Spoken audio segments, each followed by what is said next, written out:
মদিনার এক কোণে এক বৃদ্ধা ইহুদি নারী বসবাস করতেন। তিনি ইসলাম এবং মহানবী শাহ এর ঘোর বিরোধী ছিলেন। নবীজি প্রতিদিন যে পথ দিয়ে মসজিদে যেতেন সেই বৃদ্ধা নিয়ম করে তার চলার পথে কাঁটা এবং ময়লা ফেলে রাখতেন। তিনি ভাবতেন নবীজি এতে কষ্ট পাবেন এবং বিরক্ত হয়ে পথ পরিবর্তন করবেন। কিন্তু নবীজি শাহ ছিলেন রহমাতুল্লিল আলামিন, বিশ্বজগতের জন্য রহমত। প্রতিদিন কাঁটা সরিয়ে তিনি মৃদু হাসিমুখে পথ পার হতেন। একদিনও তিনি বৃদ্ধার ওপর রাগ করেননি বা কোনোকটু কথা বলেননি। হঠাৎ একদিন নবীজি দেখলেন সেই পথে কোনো কাঁটা নেই, পথটি একদম পরিষ্কার। পরদিনও দেখলেন একই অবস্থা। নবীজি চিন্তিত হয়ে পড়লেন।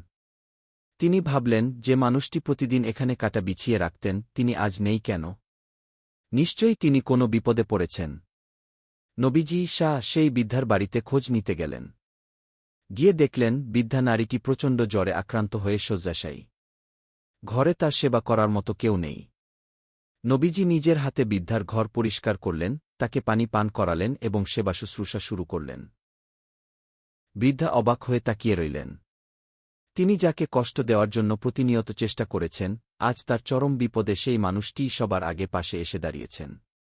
মহানবী শাহ এর এই আকাশম ধৈর্য এবং নিঃস্বার্থ ভালোবাসা দেখে বৃদ্ধার চোখের পানি আর বাধা মানল না। তিনি লজ্জিত হয়ে নবীজির কাছে ক্ষমা চাইলেন এবং সেখানেই কালিমা পড়ে ইসলাম গ্রহণ করলেন।